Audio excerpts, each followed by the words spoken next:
Students, चलिए विलयन chapter में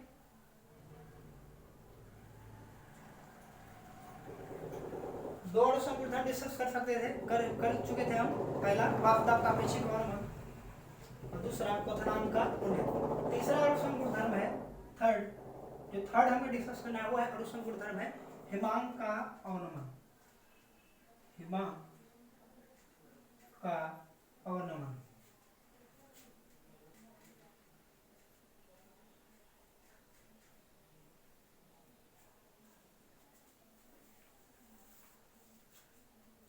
हिमांक का अवनमन, पहली चीज तो हिमांक क्या है?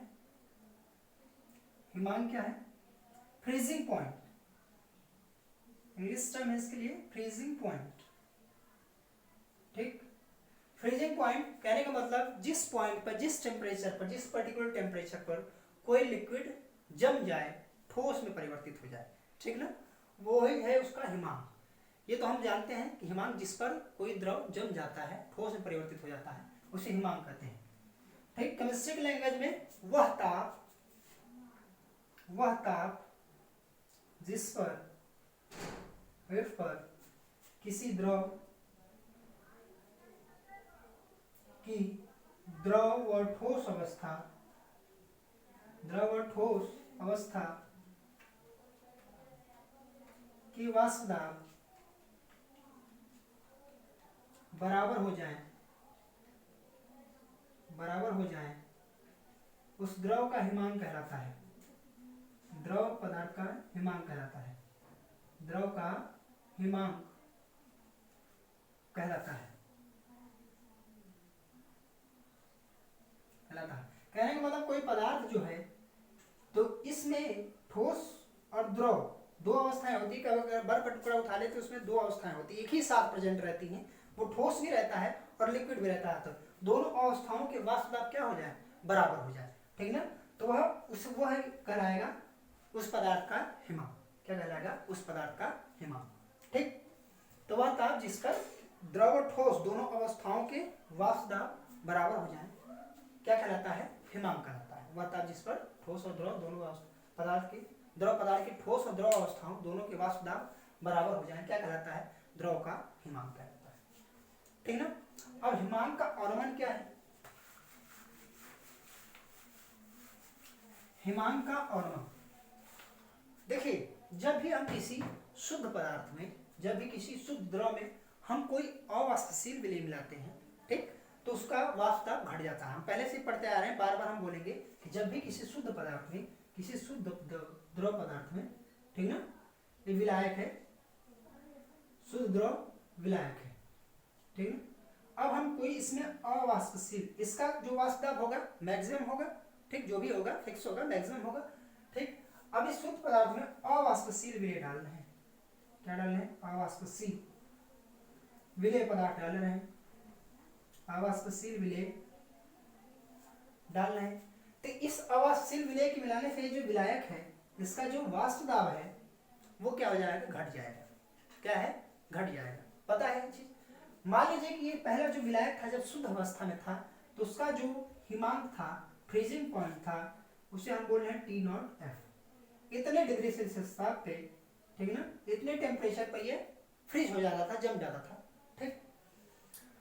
कहने का मतलब इतने ताप पर इसकी द्रव और ठोस दोनों अवस्थाओं के वाष्प दाब बराबर हो जा रहे थे, ठीक ना। अब जैसे अवाष्पशील विलय पदार्थ घोले तो इस द्रव का जो वाष्प दाब होगा घटेगा। द्रव का वाष्प दाब क्या होगा? घटेगा। जब द्रव का वाष्प दाब घटेगा तो ठोस अवस्था से इसके वाष्प दाब को बराबर करने के लिए ये जो टेम्परेचर होगा, फ्रीजिंग टेम्परेचर, वो और फॉल हो जाएगा, ठीक। मान लीजिए पहले 4 डिग्री सेल्सियस पे ही द्रव जम जाता था, तो अब 4 डिग्री सेल्सियस पर न जम करके 2 डिग्री सेल्सियस पे जमेगा। अब 4 डिग्री सेल्सियस पर न जम करके 2 डिग्री सेल्सियस पे ये फ्रीज होगा, अब जमेगा, ठीक ना। क्यों? क्योंकि वाष्प दाब घट गया। जब वाष्प दाब घट गया, ठीक ना, तो द्रव ठोस अवस्थाओं के, अब द्रव का वाष्प दाब मेंटेन करेगा ना उस चीज को, ठीक। द्रव का वाष्प दाब मेंटेन करेगा तो और लो टेम्परेचर जाएगा, लो टेम्परेचर गिरेगा, ठीक। पहले 4 डिग्री सेल्सियस पर मेंटेन कर रहा था जो वाष्प दाब, और अब और गिर करके उसे मेंटेन करेगा, ठीक ना। तो इसका वाष्प दाब क्या हो जाएगा? और घट जाएगा। समझ में आ रहा है? ठीक। तो द्रव 0 डिग्री सेल्सियस माना जाता है कि 0 डिग्री सेल्सियस पर जम जाता है, लेकिन अगर आप उसमें कोई अवाष्पशील विलेय मिला दें तो 0 डिग्री सेल्सियस पर जम करके अब -2, 3, 4 ऐसे टेम्परेचर पर जमेगा, ठीक है ना। तो यही है, ये जो हिमांक में कमी आई है, फ्रीजिंग पॉइंट में कमी आई है, यही है क्या, हिमांक का और्णन। यही क्या है, हिमांक का और्णन, ठीक है। चलिए, तो मान लेते हैं कि शुद्ध विलायक का वाष्प दाब T0F है तथा अवाष्पशील विलेय मिलाने पर जो विलयन का वाष्प दाब है वह है TF, ठीक। तो वाष्प दाब का अनुमान कैसे लिखेंगे, वाष्प दाब हिमांक का अनुमान, शुद्ध विलयन का क्वथनांक शुद्ध विलयन के हिमांक जो है TF है, ठीक। तो हिमांक का अनुमान, हिमांक का अवनमन डेल्टा TF क्या हो जाएगा, T0F माइनस में TF, delta TF equal to T0F minus में TF, ठीक। ये अनुसंग गुणधर्म है, अतः डेल्टा TF जो होगा वह होगा प्रोपोर्शनल टू विलेय के मोल की, ठीक ना। मोलकता कहते हैं इस सांद्रता को, क्या कहते हैं, मोलकता की सांद्रता क्या कहते हैं, मोलकता पर। ये विलेय के मोलों की संख्या पर निर्भर करता है, ठीक ना, इसलिए प्रोपोर्शनल टू मोलकता। Delta TF equal to KF into small, जहां KF क्या है, हिमांक अवनमन स्थिरांक, क्या है, हिमांक अवनमन स्थिरांक है। मोलल अवनमन स्थिरांक भी कहते हैं या हिमांक अवनमन स्थिरांक भी कहते हैं, इसे मोलल अवनमन स्थिरांक भी कहते हैं। डेल्टा TF बराबर KF इंटू मोललता, delta TF equal to KF into मोललता, ठीक ना। चलिए,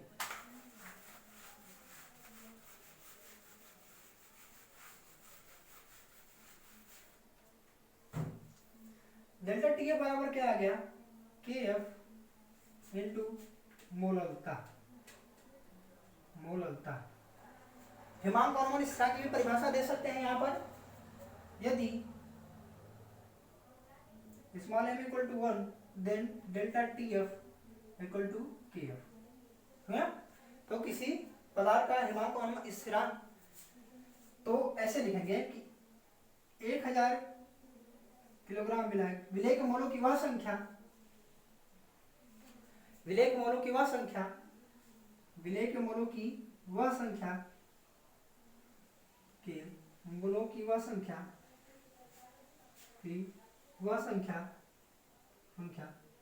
जिसे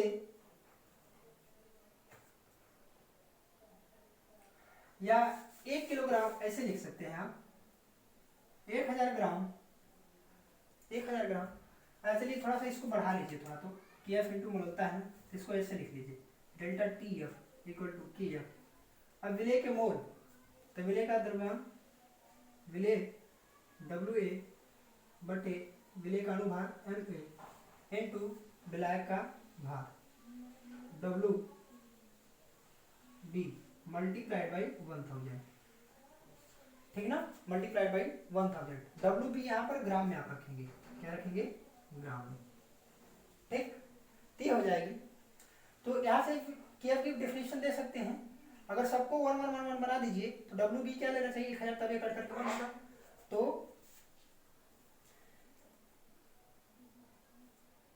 तो अगर हम इसको, इस चीज को ले लें 1 मोल और इसको ले लें हम क्या, 1000 ग्राम, तो 1000 ग्राम विलायक में विलेय के 1 मोल घोलने पर विलयन के हिमांक में होने वाली कमी को मोलर अवनमन स्थिरांक कहते हैं। क्या बोलेंगे, विलेय के 1 मोल को 1000 ग्राम विलायक में घोलने पर विलयन के हिमांक में होने वाली कमी को हिमांक अवनमन स्थिरांक कहते हैं। जितनी कमी होगी इसमें वही होगा हिमांक अवनमन स्थिरांक, ठीक ना।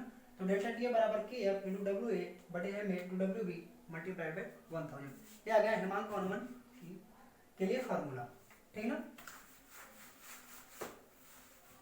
हिमांक अवनमन क्या हो गया, delta TF equals to KF multiplied by WA upon MA into WB multiplied by 1000, multiplied by 1000, ठीक ना। यहाँ से अणु भार की डेफिनेशन, यहाँ से अणु भार निकाल सकते हैं K F into W A multiplied by 1000 upon W B into delta T F. यहाँ से विलय के अणु भार की गणना कर सकते हैं, विलय के अणु भार की गणना कर सकते हैं। इस पर आपको क्वेश्चन कल कराने हैं, हमको क्वेश्चन कराएंगे इस फार्मूले पर, ये पढ़ लीजिए, टॉपिक नोट कर लीजिएगा। धन्यवाद।